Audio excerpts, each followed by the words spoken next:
bom dia, meu povo. E aí, vamos conversando com mais um Hora do Agro. E hoje, eu, Leonardo Rezende, vou tocar o programa aqui porque o nosso amigo Robson não está na área. Semana passada fui eu que dei uma passeada, fui lá no Araguari, Minas Gerais, ver meus tios, toda gente nova, tá? Só pra vocês terem ideia, a mais velha tem 92, aí depois vem o outro de 88, tá? Tem o outro de 86, tinha acabado de fazer 86. E aí vai descendo a carreirinha, como diz a minha tia, minha finada tia Vicença, lá a turma são 14 irmãos, quando começasse a cair, isso é igual penca de banana, e um atrás do outro, mas graças a Deus que vai demorar bastante ainda. Família do meu pai, família do Rezende. Então um abraço pra turma lá do Araguari. E tô de volta aqui para mais um Hora do Agro. Vamos para o programa dessa semana. Vamos começar agradecendo nossos patrocinadores, que sem ele nós não fazemos o nosso programa, né? Céu Agro, Nutripura, Atos Sementes, Fertimig e Mega Gráfica.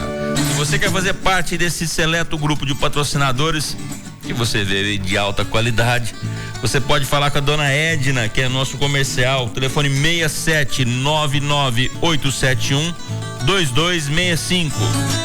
Telefone 67998712265. E se você quiser mandar mensagem para nós e o Newton vai acompanhando aqui, você usa o telefone 66996221057. O 1057 é sugestivo, né? Então, de novo, 66996221057. E antes de começar o programa, mandar um abraço ali pro Chico, meu amigo Virso, trabalha na fazenda do seu Trajano Neto, e pro Gilvan, lá da Transtomé. Gilvanzinho, um abraço, moçada, pra quem tá na audiência aí. Transtomé, pra turma da audiência aí, um abraço pra vocês, vão mandando mensagem, a gente tá esperando aqui e vamos seguindo. Nilton,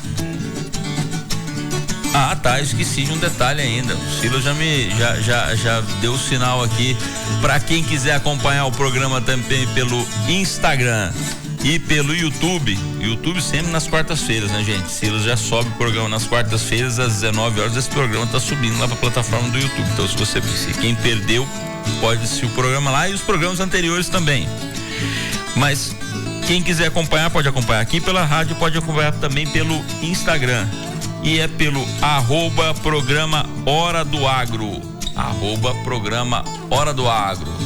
E vamos lá. O programa hoje eu vou segurar o começo um pouquinho, porque o Silas deu um susto na gente aqui. Temos um convidado hoje, sim, fiquem tranquilos, nós temos um convidado, só estamos esperando ele chegar. Mas o Newton falando que ia começar o programa, ele e o Silas rezando enquanto a gente ia começar o programa aqui. Até o nosso amigo Tiago chegar, que é o nosso entrevistado. Mas vai ir adiantando para vocês o porquê, quem que vai ser ouvido, vai ser entrevistado hoje. É o Dr. Tiago Trento. O Dr. Tiago Trento é pesquisador de pecuária da Fundação Mato Grosso.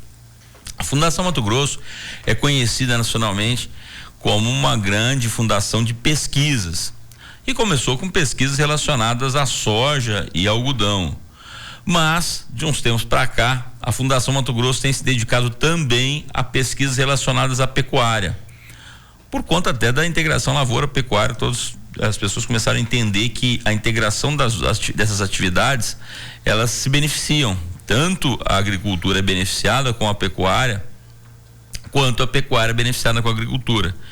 E no último dia 4 de outubro, a Fundação Mato Grosso fez o 4º encontro técnico da pecuária, ali no Espaço Ideias. Se não me engano, nós até anunciamos aqui no dia sobre isso. E uma das pessoas que estava lá, um dos professores, dos doutores que estava lá, é o Dr. Tiago Trento, que é o pesquisador, e foi falar. O painel dele foi sobre plantas daninhas e cigarrinhas no pasto. E agora, o que fazer? E ele vai vir para falar para nós sobre isso, para nós sobre a carreira dele, de como foi e como que é esse tratamento da cigarrinha. Para quem não sabe, aí eu vou falar de uma forma bem simples. O Dr. Tiago com certeza vai falar de uma forma mais técnica sobre isso. A cigarrinha, ela parece, quando ela está na fase da ninfa dela, que é na intermediária, que você tem os ovinhos, aí depois vai para a ninfa depois desenvolve e vira uma... Como é que eu vou falar que é aquilo? Não é igual a cigarra. A cigarra, ela parece mais com essa cigarra que a gente que canta aí, chamando chuva, essa tradicional, essa cigarra grande, ela parece na fase da ninfa, mas quando ela cresce, ela já parece um outro bichinho. Ela não é uma joaninha. Coloca no Google aí, dá um Google e coloca cigarrinha da Pastar, vocês vão ver como é que ela parece. Eu não consigo nem descrever. Mas enfim, o grande problema dela não é nem tanto quando ela está voando, pelo menos que ele sabe. É mais quando ela está na fase da ninfa, porque ela suga a seiva do capim. O que é isso? O capim, ela vai na base do capim ali e vai sugando toda a força do capim. Então, geralmente, quando a gente identifica na lavoura que está andando, que é produtor, quando o capim começa a amarelar, ele vai perdendo a força, então você vê de longe. E aí você precisa vir com um tratamento. E aí, tratamento, a gente vai ter que falar com o Dr. Tiago. O tratamento geralmente tem o tratamento químico, que é com base de inseticida, para combater. Feinha, né? Ela é feinha, né?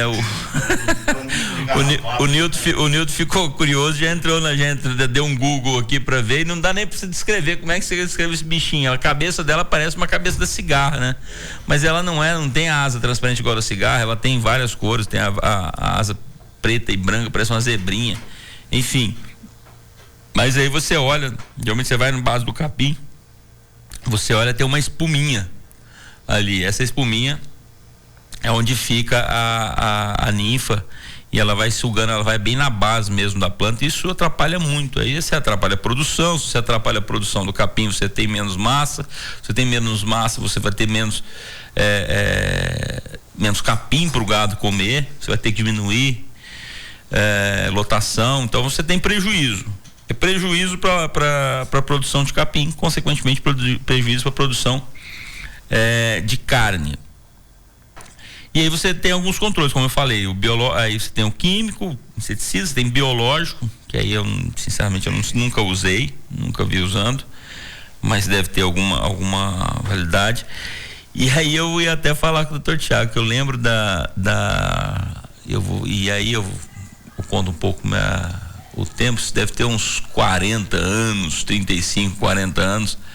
Eu lembro até do pessoal falar assim, que quando não se tinha um combate efetivo, até nem mesmo com químico, você pode cria galinha de Angola. Cria galinha de Angola para comer cigarrinha. Agora imagina a quantidade de galinha de Angola dependendo do tamanho da área. Mas esse é um dos desafios enfrentados pelo produtor. Para quem acha que produzir capim é simples, você plantou o capim e está resolvido, é só soltar o gado. Tem também desafios como você tem na lavoura. Eu gosto de falar que capim hoje, para ele ter uma boa produção, você tem lavoura de capim. Então você tem problemas com cigarrinha, você tem problemas com lagarta, parece a lagarta do milho. E aí, cientificamente, eu não sei falar se é a mesma lagarta, mas também ataca o capim. Também ataca o capim. Você identifica ela, você vem andando a cavalo, você vai prestando atenção na folha do capim, a gente fala que é raspado. Ela parece uma raspadinha na folha do capim, onde vai gastando ele. Não é que necessariamente que vai comendo por fora, geralmente ela raspa no meio da folha. Então são coisas que a gente que está andando na fazenda, você está andando no pasto, você vai notando. Você vê se o capim começou a amarelar, dá uma olhada, vamos olhar, isso deve ser a cigarrinha, ou a cigarrinha começa a voar, porque ele tem as fases. O bom é quando você pega no começo. Agora quando ela já está voando, é porque já tem lá, 30 dias que já tem infestação. Então você tem que cuidar, lagarta, enfim, tudo isso você tem. Sem falar que tem aqueles eventos em que o capim morre, começa a dar aquelas manchas no meio do pasto de algum capim que morre, que você não sabe se é percevejo, o que é por baixo. Relação da cigarrinha? Não, da cigarrinha. Eu tô falando assim, capim não é tão simples assim que você plantou capim e acabou. Tem que cuidar. É uma lavoura mesmo, né? É uma lavoura. E aí você tem várias espécies de capim. Eu lembro um dia eu assistindo uma entrevista do Roberto Aguiar. Roberto Aguiar, que esteve aqui, foi entrevistado por nós. Ele falando da fazenda o pai dele, que ali na Pedra Preta, 50 anos atrás, 40 anos atrás, que se plantou colonião de muda. E tem até hoje cuidando do mesmo capim. E aí eu lembrei, falando disso, eu lembrei de semana passada, Newton.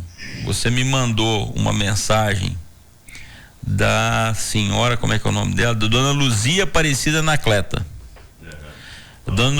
E ela contando que há lá 50, 60 anos atrás, ali na Fazenda 1200, Fazenda 1200, gente, para quem não conhece, quem já ouviu falar da Fazenda Pauliceia, antigamente ela chamava Fazenda 1200, que era 1200 alqueires.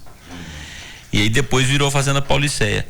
E a Dona Anacleta contando que ela trabalhou com o pai dela lá nessa fazenda, quando começaram a abrir a fazenda, plantando colonião de muda. Olha como é que foi a evolução da pecuária. Isso há 50 anos, 60 anos atrás, você derrubava mato para poder fazer pasto e depois vem plantando no enxadão e na muda. Não estamos falando de plantar muda de grama que você vai fazer no seu quintal, não. Estamos falando de pasto. Estamos falando de 1.200 alqueires, que se for pegar provavelmente pela reserva, vai ter 20%, 30% de reserva no máximo. O resto foi tudo capim. Imagina plantando tudo isso no enxadão. Vamos lá. Derrubando mato no traçador ou no machado.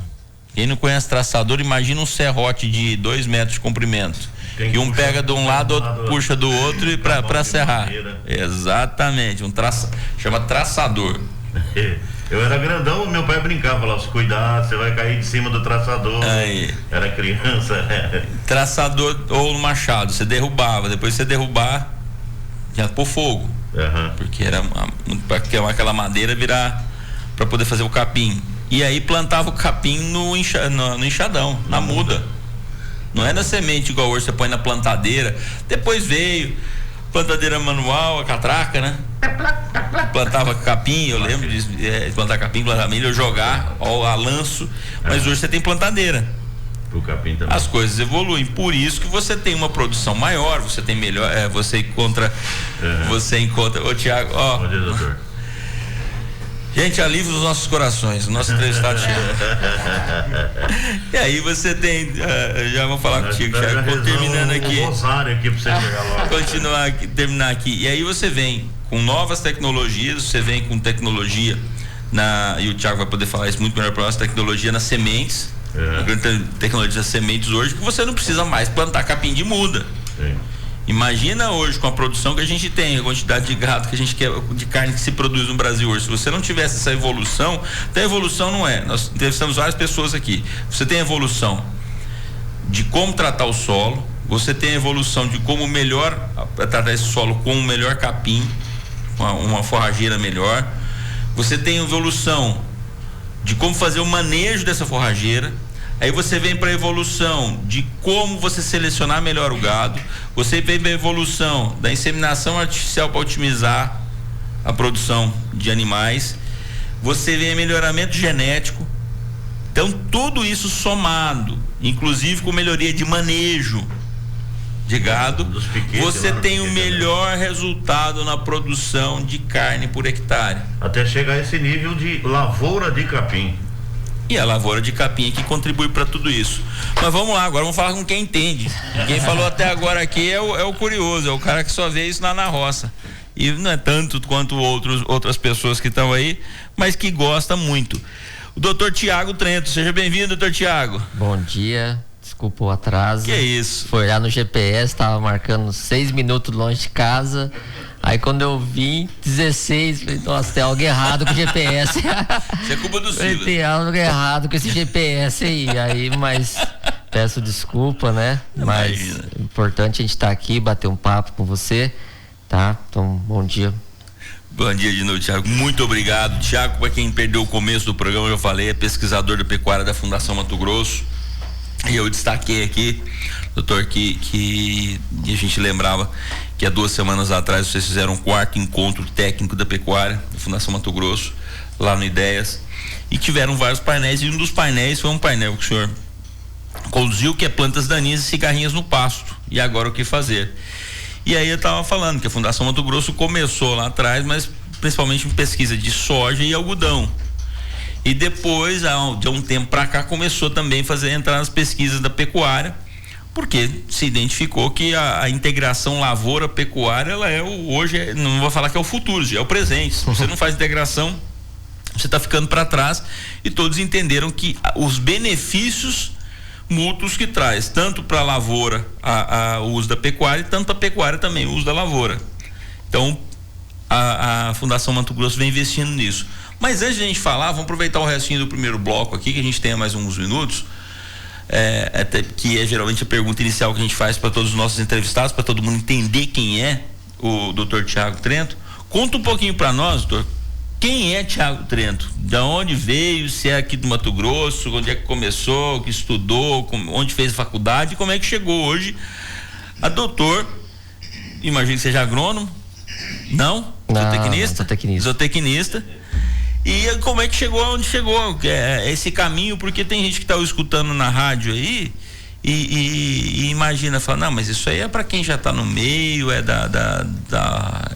já conhece alguém que trabalha com lavoura e teve sorte, não é? E teve trabalho. Conta para nós um pouquinho, doutor. Eita, essa história é boa, mas é longa, hein? Não, vamos lá, a gente tem tempo. Bom, né? Meus avós, né? Tudo começa por alguém da família, às vezes, né? Então, meus avós sempre tiveram terra. Então, desde que eu me lembre, né? Todas as minhas férias de escola, eu ia para fazenda dos meus avós, tal. E aí juntava com os primos para andar a cavalo e aprontar arte, né? Então, a lembrança que eu tenho, né? E aí, com 5 anos, eu fui morar na fazenda, né? OB, em Pontes de Lacerda. E essa paixão acabou aflorando ainda mais, né? Então, ali na fazenda eu tive contato com agrônomos, com veterinários, né? E aí essa paixão pela pecuária, pelo agro, florou ainda mais. E aí a gente, dentro da fazenda, né, tinha muito arteiro, e aí muito cedo a gente começou a trabalhar, né? Então, assim, a gente começava a rastelar quintal lá dos funcionários, enfim, né? Pra gente parar de fazer bagunça. E aí fiquei muito próximo do pessoal da agronomia, né? Então a gente na fazenda plantava milho, fazia silagem, alimentava os animais, e aí eu fiquei mais próximo do pessoal da agronomia. E sendo bem realista, tem um pouco de dó de animais. Então, na fazenda, os veterinários, eu não ficava muito perto deles, né? Porque tem um pouco de dó. E aí, beleza, né? E aí os anos foram se passando, a gente estudando na fazenda lá, proporcionava escola até a 8ª série, depois pra cidade. E aí eu falei, terminou o 3º ano, falei, agora, né? Na véspera, 3ª, eu falei, o que eu vou fazer, né? E eu falei, eu quero fazer agronomia, né? Porque a gente ficava muito próximo dos agrônomos, né? E aí, agronomia tinha em Cáceres. E na época minha família não tinha dinheiro para pagar aluguel, né? Teria que comprar estrutura para estudar. Sim. Né? Então não tinha. Eu falo que Deus é muito bom, né? Então Deus escreve certo em linhas tortas, né? E a fazenda nunca tinha recebido um estagiário zootecnista. E aí, justamente quando eu estava escolhendo, tentando ver o que eu ia fazer da minha vida, né? Apareceu um estagiário zootecnista na fazenda, o Fabrício Durão. E aí ele todo sério, né, todo chucro ali, eu falei, cara, tem que me aproximar desse cara, né, porque tem que me aproximar para coletar informações, né, o que é zootecnia, né, em 2007, por ali, né. Aí eu falei, não, vou marcar um futebol com ele. Porque eu gostava de jogar bola, aí marquei um futebol, falei, não, vou jogar no seu time hoje. E aí toda bola que eu pegava, tocava pra ele pra fazer uma amizade, né? Pra fazer uma amizade, que eu precisava coletar informações, né? E aí acabou o jogo, fui lá, começamos a tereré, conversar, ele falou, sou zootecnista. Eu falei, poxa, mas em 2007, o que é zootecnia, né? Agrônomo e veterinário eu sabia que era, agora zootecnista não. E aí eu fui estudar o que era zootecnia. E aí eu me apaixonei pela zootecnia, porque eu via a parte de produção, que eu via na agronomia, e a parte que eu via de alimentar os animais. Então eu falei, agora casou. E ficava na minha cidade, né? Ficava em Pontes de Lacerda. E aí eu falei, não, é esse caminho que eu vou, porque daí minha família consegue me manter na mesma cidade, né? Por mais que estava morando na fazenda, teria que ir para a cidade, mas estava perto da família, né? E aí eu fui fazer zootecnia.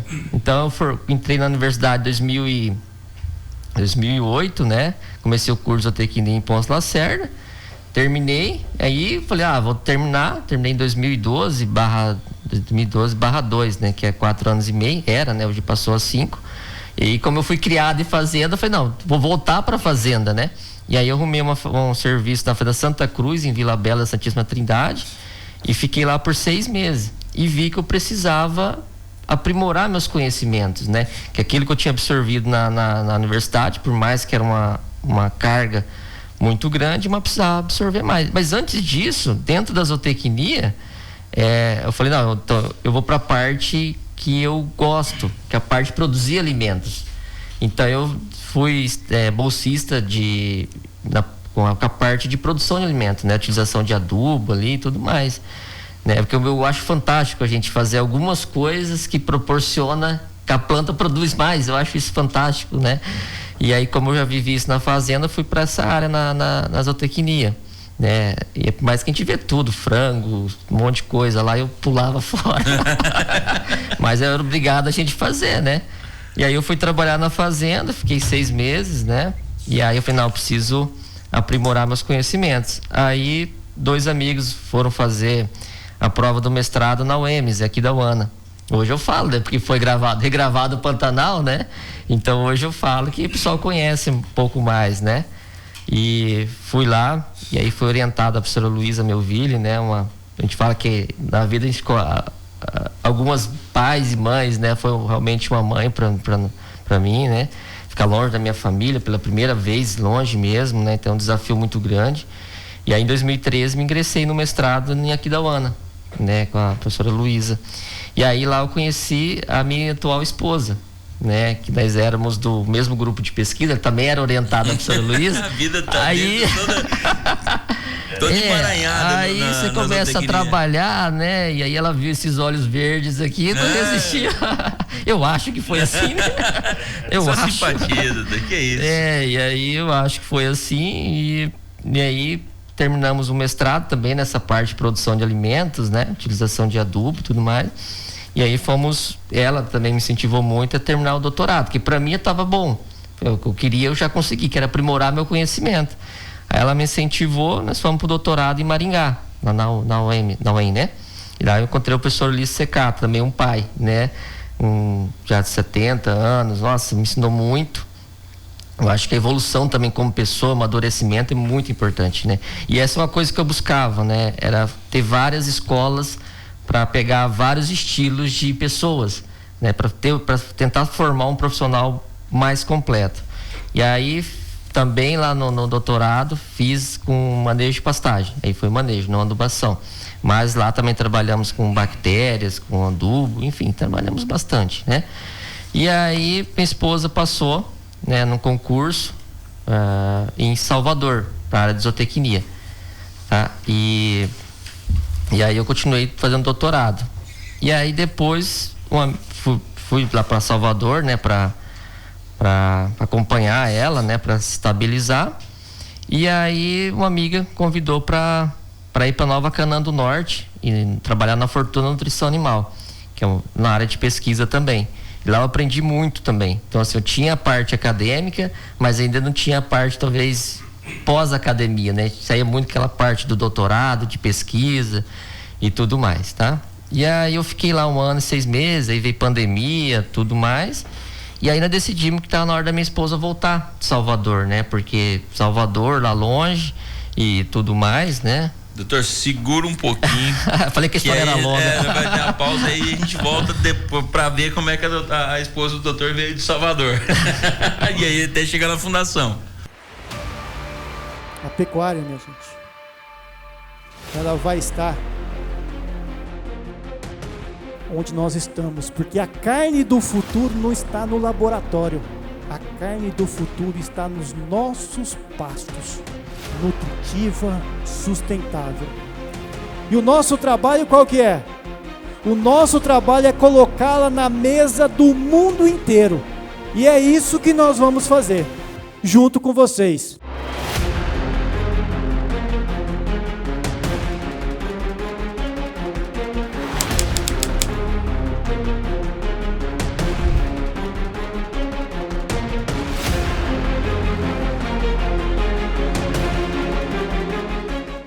Você se lembra o que estava fazendo 20 anos atrás? Teve algo que você plantou e hoje colhe os frutos de tanto esforço e trabalho? Em 2003, nós plantamos as sementes da Fertimig Fertilizantes e depois de algumas colheitas boas, vendavais, dias chuvosos e ensolarados regados de muito trabalho e dedicação, crescemos fortes, sólidos, com uma adubação adequada e nutritiva para superar qualquer tempo ruim. Temos orgulho e gratidão de ter você como parceiro e de ajudar a promover a fertilização da produção de alimentos do mundo. Grupo Fertimig. Forte, como sua lavoura deve ser. Voltamos aqui com o doutor Tiago Trento. Vamos continuar aquela história, doutor. O senhor estava lá falando quando a esposa do senhor estava em Salvador. O senhor decidiu que estava na hora dela voltar aqui para Rondonópolis. É isso? Exato, né? Vamos lá. E qual foi a decisão, assim, o ponto de a gente falar, não, a gente tem que voltar pro Mato Grosso, né, Mato Grosso do Sul, que é minha esposa de Campo Grande, né? Quando nós começamos a frequentar restaurante perto da nossa casa, aí chegávamos lá, o que você quer? Não, dá um bife, né? Dá um bife com batata, né? Mato Grosso, comendo carne desde criança, né? E aí na segunda, terceira vez que nós visitamos esse restaurante, o dono chegou na gente e falou, você me desculpa a pergunta? Não, tudo bem, né? Mas vocês não são daqui não, né? Ela falou, não, por quê? Cara, vocês são meu único cliente que perde carne. Aí eu falei pra minha esposa, eu falei, não, acho que tá na hora da gente voltar pra nossa terra, que lá é normal, né? Lá é normal de pedir carne. Isso é lá em Salvador. Em Salvador. Salvador, eu falei, não, acho que tá bom, né? Já virou uma experiência. E aí, né, como eu disse, né, fiquei um tempo, aí minha amiga, a Jay, me chamou pra trabalhar na Fortuna. E fui pra Fortuna, né? Fiquei lá 1 ano e 6 meses, de pandemia, né? Momento, acho que turbulento para todas as pessoas, né? Imagina a gente contar pros nossos netos que nós passamos por uma pandemia. Então, isso é muito traumático, né? Enfim. E aí, não, a gente tem que ficar junto, né? A gente já viveu muita turbulência, né? Tem que estar mais próximo. E aí, como eu falo, né? Deus é bom, né? E aí, rapaz, na época, depois de 1 ano e meio na Fortuna, minha esposa falou, não quero ficar mais em Salvador e tal. E ainda começou a tentar achar algumas universidades, né, que aceitasse ela, né, por transferência, né. Tentamos em Sinop, porque ficava perto de Nova Canaã do Norte, não deu certo. E aí, tentou em Cuiabá também não, aí Rondonópolis teve uma pessoa que precisava ir para Salvador, por causa de questões familiares. Eu falei, pô, deu certinho, você quer ir e minha esposa quer voltar. Aí faz permuta, né? Aí ela deu certo, ajeitou a documentação e ela falou, não, tá bom, então agora voltamos pro Mato Grosso, né? E aí eu gosto de contar a história, acho que ela vai ficar braba com você ouvir, né? Um dia cedo ela me liga. Aí um dia cedo ela me liga. Não. Muito calma, né? E me liga, normalmente não me ligava às 6 horas da manhã, né? Aí falou, olha, eu já tô indo pro Mato Grosso. Se você não chegar lá até março, você pode arrumar outra aí, né? Eu falei, não. Vou pra Rondonópolis, nem se fico parado, mas eu vou pra Rondonópolis. Não vou ficar aqui não. E aí eu volto à história, como que Deus é bom, né? E na época, um pesquisador da Fundação Altieres submeteu um projeto na Crimate chamado Pasto Forte. E aí a conseguir a aprovação da Crimate, do IMAC, né, que até hoje são parceiros, então um agradecimento a eles, né, para acreditarem na pesquisa. E aí eles para o Pasto Forte precisava de uma pessoa para conduzi-lo. E uma das questões, não, vamos trazer um zootecnista. Então a fundação, cheia de agrônomos, né, biólogos, não, trazer um zootecnista. E aí, rapaz, o gestor, o Bruno De Conte, né, que era o gestor da época, mandou o convite da vaga para a irmã dele, em São Paulo, que é casada com um amigo que morava comigo em Nova Canaã. Então, assim, qual que foi a chance, né, de mandar a vaga para a irmã dele, que é casada com um cara que estudou com esse amigo que morava comigo? Então a gente fala assim, que é coisa de Deus mesmo, né? E aí eu nem queria concorrer à vaga e tal, mas aí eu falei, não, vamos tentar. E para resumir um pouco, né? E aí por fim deu certo, fiz as entrevistas, fiz tudo, né? E acabaram me chamando. E aí eu vim para Rondonópolis. E aí eu falei pra minha esposa, tá vendo? Eu cheguei um dia antes que você. Era pra ela estar aqui dia 1º e eu cheguei dia 30, né? Sou um marido bem obediente. E... enfim. Para não correr nenhum risco. Exatamente. E aí eu entrei na fundação para tocar o projeto, né? Projeto 2 anos e tal. Então a fundação não tinha área de pecuária, então eu conduzi o projeto por 1 ano. E aí cheguei pro meu gestor e falei, olha, e aí? O projeto vai acabar. Vocês estão animados para vamos abrir a área? O que vamos fazer? E o gestor, não, vamos abrir a área de pecuária. Então, depois de 1 ano de fundação, nós vamos abrir a área de pecuária, né? É uma área nova ainda dentro da fundação, né? Ele sabe que você estava falando aí quando eu cheguei, tem muitos desafios, né? Então isso eu acho que brilhantou a essência de abrir, né, a área. Aí já estamos no nosso 4º encontro da pecuária também, né? Que foi um marco muito importante na fundação. E a gente vem evoluindo, né? Dentro da fundação, fazendo os estudos, tentando contribuir aí do que a gente pode, né? Com a pecuária mato-grossense, né? E pecuária do Brasil também, porque semana passada, você tem ideia, estava em Salvador, né? Voltei lá para fazer a palestra, né, dos dados que a gente coleta aqui no Mato Grosso. Então, e foi muito bacana, tem muita interação, muita curiosidade. Então, a gente vê os dados que a gente gera aqui dentro da fundação, a gente nem sabe os lugares, né, que atinge, né? Então essa é resumida a minha história. Ótimo, então já vamos emendar logo. Você falou de dados aí, meus olhos aqui brilharam quando você fala de dados. Conta um pouquinho para nós, que dados são esses, quais são as informações aí que a fundação tem da pecuária. Maravilha. Então, assim, dentro da fundação, né, como eu falei da minha história acadêmica, a gente faz trabalhos hoje com plantas daninhas, né? Desde quando eu entrei, a gente tem trabalhado com plantas daninhas. Aí despertou também esse interesse de fazer trabalhos com cigarrinha das pastagens, né? Uhum. Que é uma preocupação gigantesca. Muito. E infelizmente, né, tem poucas instituições trabalhando com isso, né? Então é uma preocupação, não é só do Brasil, é mundial. E felizmente poucas pessoas trabalhando, né? Então plantas daninhas, cigarrinhas, adubação diversas, né? Organo mineral, adubação foliar, nitrogênio, fósforo, potássio, tem trabalhado com bastante, bactérias para motor de crescimento, tem trabalhado um pouco com melhoramento de plantas também, testando alguns híbridos, né, que chegam no mercado. Enfim, temos feito bastante coisas aí, tá? Bastante coisa para levar informação para os produtores, né? Para os técnicos, para quem nos ouve e a gente consegue compartilhar essas informações.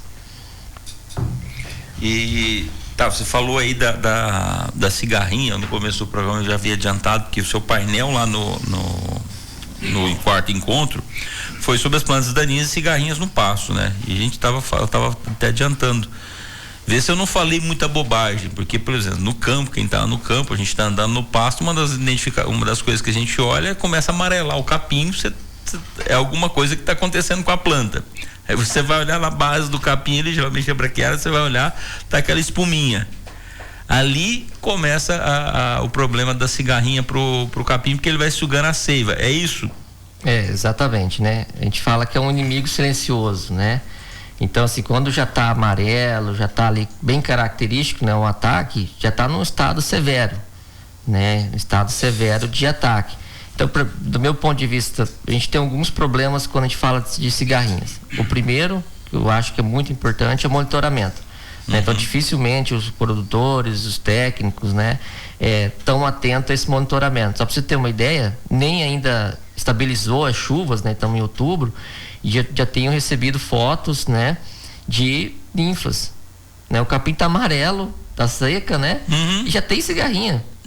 Capim seco. Capim seco. É doido. Então, assim, e aí o produtor, né, o agente mesmo, não tá nem preocupado. Fala, não, agora começar a chover, começar a verdear, né? Sim. A gente começa a se preocupar com isso. Então, assim, o capim seco já tem a presença dela, né? Então, isso para mim é um ponto crucial do controle, é o monitoramento. Porque se você faz o monitoramento, você sabe quando fazer o controle. E aí, para mim, tem outro problema no controle, que são as poucas pesquisas, né, que nós temos com princípios ativos, com produtos disponíveis no mercado.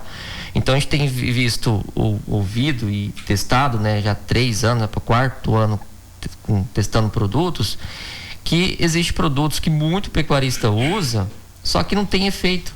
Não é que não tem efeito. O efeito ele é baixo, né? Ou seja, dá aquele controle imediato ali, né? Só que com 15, 16 dias a infestação volta. Você então, tem imagina a aplicação e aí vai. Então, assim, imagina, né, o pecuarista a cada 15 dias ter que entrar com controle na sua fazenda. Dependendo do tamanho da fazenda, ele nem terminou de aplicar em todos os pastos, já tem que voltar fazendo a aplicação.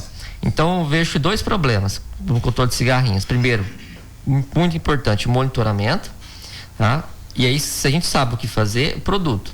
Então, assim, isso que a gente tentado fazer e tentado divulgar, né? Que tem produtos que tem aquele residual mais baixo e produtos que são muito bons, né? E quer dizer também que são muito bons, que ao longo do tempo também não venha ter uma resistência das plantas da cigarrinha. Ainda tem esse detalhe também, né, doutor? Se você for usar o mesmo produto sempre, aquela vai desenvolver aquelas cigarrinhas que vão resistindo, vão aumentando e na verdade você vai criar uma raça de cigarrinha que vai ser resistente àquele produto, que não adianta você usar aquele produto mais. Exatamente. Então, assim, esses produtos que hoje têm uma eficácia alta e uma longevidade residual. O que é residual, né?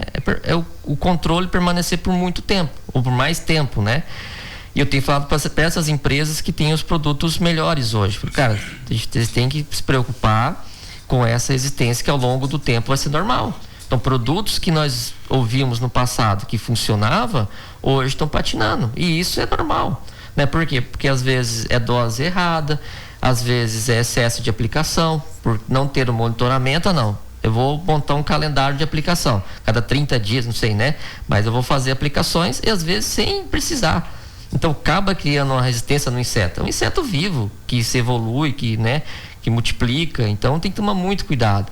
Então tem que falar para as empresas, esses produtos de vocês que estão funcionando, que hoje são os melhores, quem tem testado, a gente tem uma preocupação ao longo do tempo também, né? Doses erradas, e às vezes não é nem dose de recomendação, às vezes na fazenda a regulagem dos equipamentos, né? Tem isso. Tem isso, então às vezes o cara fala, não, 400 ml lá por hectare. Aí o cara que vai aplicar, às vezes não tem um conhecimento, acha que está lá. Então, assim, são várias preocupações, né? Mas a gente tem tentado conscientizar, né, quanto a isso, para que esse problema diminui. Não vou falar que vai acabar, né? Mas entendendo talvez os estágios ali, a gente consiga ter uma pecuária mais eficiente. Esse negócio da quantidade, e aí vai uma curiosidade, aí tem esse também que às vezes não sabe, e tem o curioso que acha que não, 400, vou colocar meio litro aqui, isso é a mesma coisa, não faz, o cara não faz conta. Exato. É igual quando vai fazer para aplicação em bovino, quando tem que fazer 18 ml, põe 20 aí. Vai arredondar. Gente, se tem uma recomendação técnica, se o cara... Doutor Tiago, quantos anos de estudo, doutor? Desde 2008. 2008, nós estamos em 2025, são 17 anos. 17 anos. 17 anos estudando. O cara estuda 17 anos e fala pra você, aplica 400 ml por hectare. Aí você, que é curioso, que tá lá, me perdoe, você não fez faculdade, não tem problema, não é isso que torna você mais ou menos inteligente, mas o cara estudou pra isso, e ele fala pra você 400, você fala, não, vou aplicar 500, eu sempre fiz isso. Cara, tem isso, e aí na verdade ao invés de você fazer bem achando que vai matar, você está criando resistência.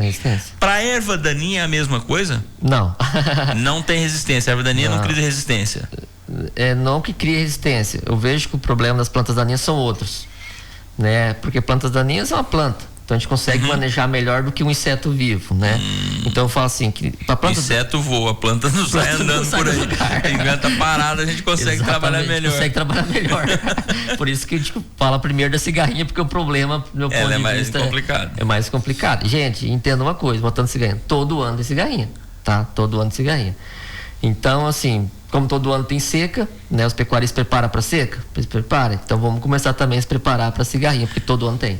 É só para deixar para a turma que está em casa, que nós temos na audiência quem é do campo, quem já foi e quem também nunca foi na roça e acha que a coisa mais fácil do mundo é torrar a fazenda. E aí, só para vocês entenderem, tem problema todo dia. Todo dia mexer com a área rural tem problema todo dia. Agricultura, pecuária, qualquer uma. Tem problema todo dia. Exatamente. E aí, só para antes de entrar de plantas invasoras, né? E aí eu gosto de contar a história, você já percebeu. Isso é bom. E aí, rapaz, eu não temos filhos ainda, né? E aí depois de 2 anos de Rondonópolis, olhei para minha esposa um dia, bem, a nossa vida tá muito calma, né? Vamos arrumar problema. Aí comprei uma rocinha. Comprei uma rocinha. E é exatamente o que você falou. Todo santo dia tem problema. Mas eu falo uma coisa pra minha família, né? Só tem problema quem tem. Então, a gente tem que assumir essa responsabilidade, né? De produzir, de ser eficiente e ser modelo, né? Porque isso é uma coisa que eu levo bastante comigo. Porque se eu, às vezes, não consigo convencer uma pessoa a fazer pelos dados, eu tenho que convencer pelo exemplo. Então, assim, lá na minha roça, eu tento, tá, gente? Das coisas que eu estudo na fundação. E isso tem surtido efeito. O vizinho ia para trás e me perguntou: Thiago, como que você controlou plantas invasoras? Eu vi que seu pasto ficou bom e que eu quero fazer igual. Então, às vezes, a gente não consegue convencer com dados, mas com exemplos. Então, às vezes, eu uso muito o exemplo da minha roça. E não que a minha roça seja perfeita. O exemplo arrasta, né? Exemplo arrasta. Mas eu tento fazer o básico bem feito. Agora, voltando já e aproveitando esse ganho de plantas invasoras, plantas daninhas, invasoras, como queiram chamar, eu vejo que o problema é outro. A gente tem moléculas hoje, né, específicas para plantas invasoras, para plantas daninhas, né? Então, o principal problema que eu vejo hoje é a utilização de moléculas para planta que não é específico para ela. Posso citar um exemplo. 2,4-Decopiculoram, que é o herbicida mais comum, né, e o que mais vende.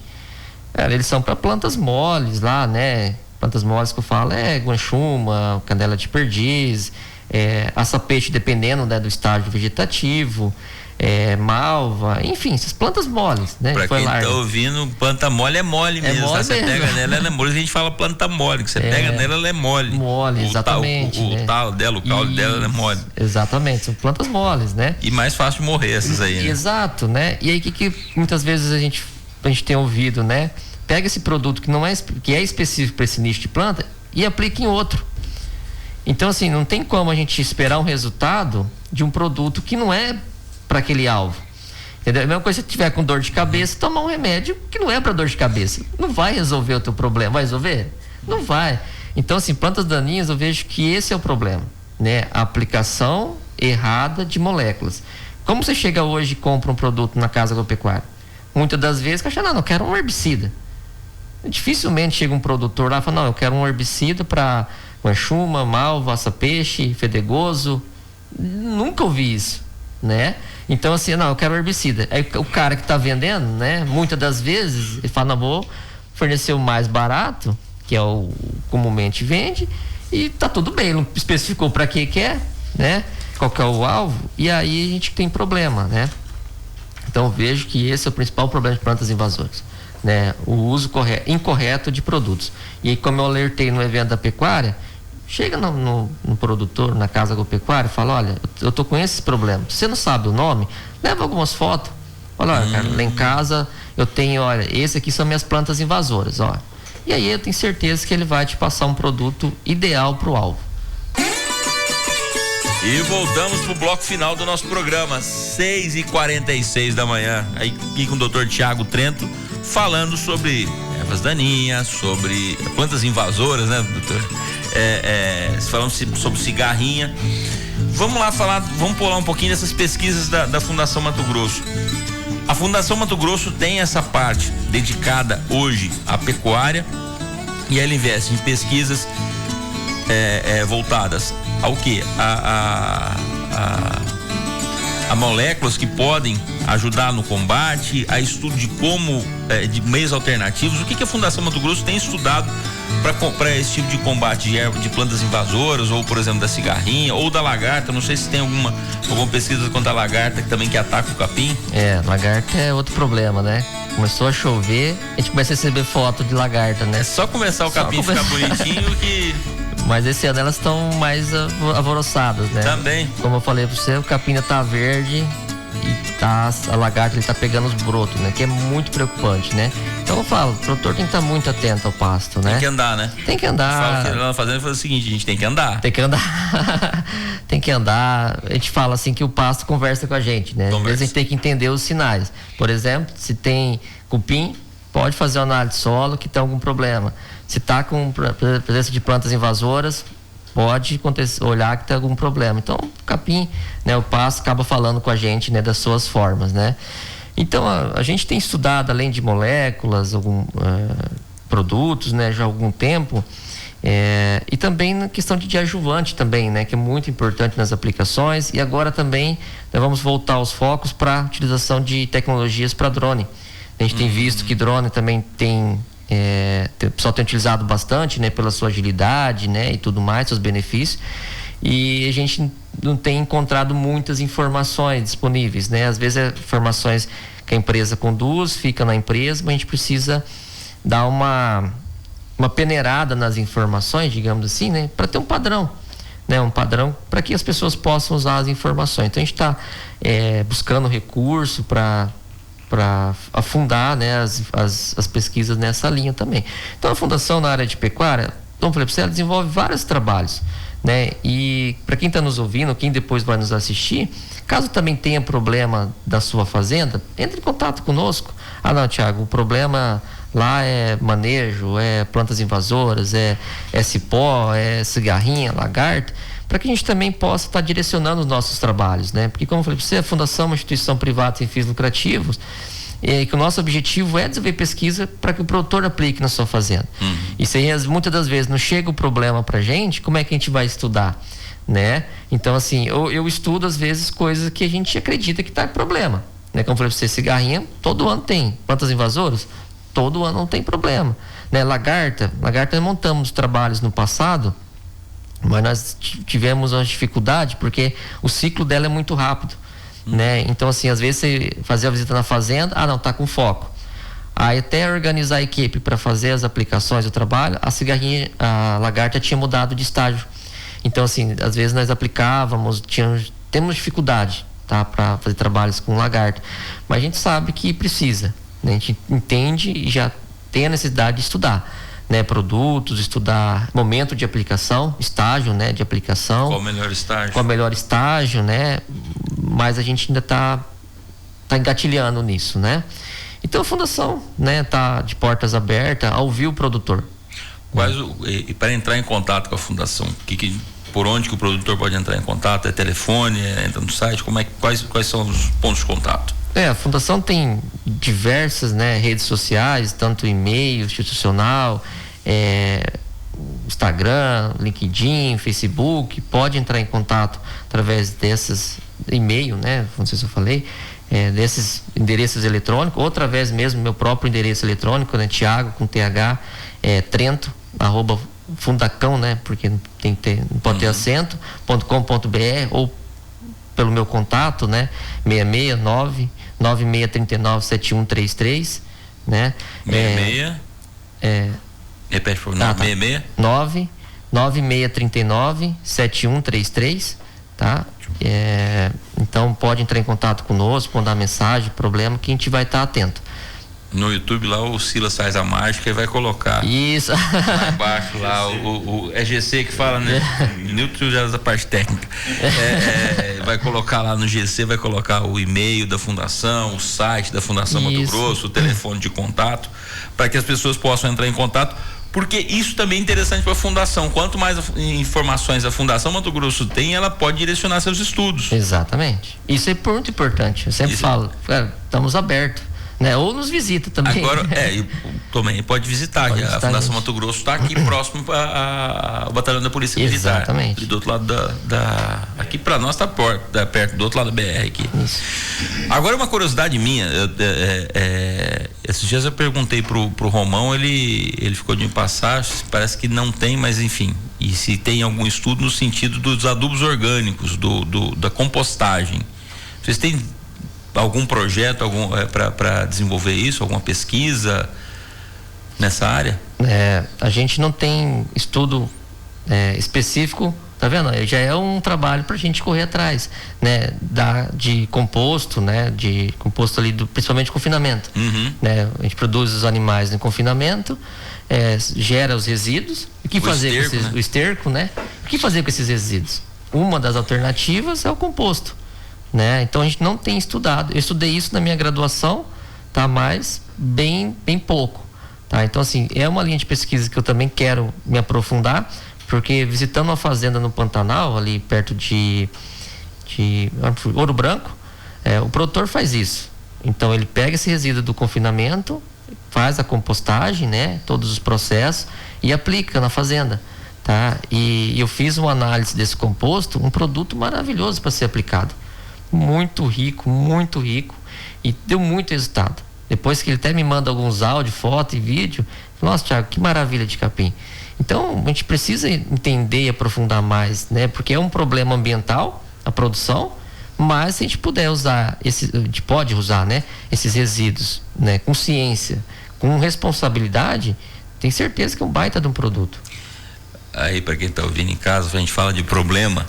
Se não bastasse os problemas de cigarrinha, de lagarta, mas, por exemplo, para quem tem confinamento, você tem um problema que, na verdade, no final, se você souber utilizar, ele deixa de ser um problema e passa a ser um baita de benefício. É o que você fazer com dejeto, ou você fazer com me perdoe, pessoal, a bosta do boi. Eu não gosto de falar da bosta, então é da bosta do boi. O que você vai fazer com isso? Que é o esterco. Exatamente. E aí, para quem conhece o tratamento, você recolhe isso, tem todo um tratamento, você coloca em leiras, tem que fazer a aeração delas, molhar, preparar, acompanhar com temperatura diariamente. O curioso, Newton, é o seguinte: a hora que você pega isso, depois que passa por todo esse tratamento que é natural, sim, essa a gente fala de compostagem, você pega naquele material e não tem cheiro. Exatamente. E ele vira um pó, uma terra sem cheiro. Então eu posso pegar isso e mandar lá para sua casa. Você pode usar nas suas plantas lá, que não vai ter cheiro, não vai mas eu estou usando esterco aqui, mas não tem cheiro nenhum, não tem cheiro de bosta. Não tem. Exatamente. E é um baita de um composto orgânico que vai poder ajudar nas suas plantas. E aí o produtor, quando ele consegue fazer isso, ele tem também o adubo orgânico que ele vai usar nas pastagens dele. E dependendo do tamanho da fazenda, daqui a pouco você não tem nem mais o que fazer, você tem que preparar para uma outra fase. Isso é bacana. Eu estava perguntando justamente isso pro Romão, se não tinha pesquisa e se não tinha também se no laboratório não fazer as análises específicas para compostagem, para avaliação. Sim, aí faz, né? A gente faz para saber o que tem, né, de nutrientes e saber o que recomendar. Então se eu pegar a amostra e mandar lá para a fundação tem como fazer essa pesquisa, lógico, isso deve ter um custo, mas tem como fazer essa análise do produto? A gente não tem um laboratório específico para análise dentro da fundação. O que a gente pega é mandar para os nossos laboratórios parceiros. Aí chegando a análise do produto, a gente passa uma recomendação em cima daquilo, mas infelizmente ainda a gente não tem. Mas tem uma referência. Então a turma que tem compostagem aí. Chegamos no final, Nilton? Faltando um minuto. Um minuto? Já deu? Um minuto, pode dar o tchau. Doutor, muito obrigado pela presença. O senhor vai ficar com crédito aqui para o senhor voltar para falar mais um pouco. Aí o senhor chega mais cedo um pouquinho. Vai dar tempo de adiantar a pesquisa da compostagem. O Edu já está ali na porta, mas o senhor tem um tempo para dar o recado final do senhor aí. Não, primeiramente peço desculpa novamente, né? E obrigado pela oportunidade de vir falar de pecuária, falar um pouco da fundação. Isso para mim me deixa muito feliz, porque o trabalho que a gente está fazendo, né, está sendo reconhecido.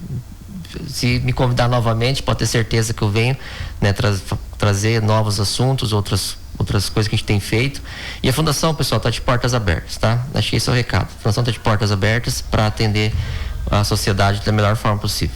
Obrigado, Fundação Mato Grosso, Romão, Flávio. Um abraço para vocês. Fiquem com Deus, uma excelente semana a todos. Amém.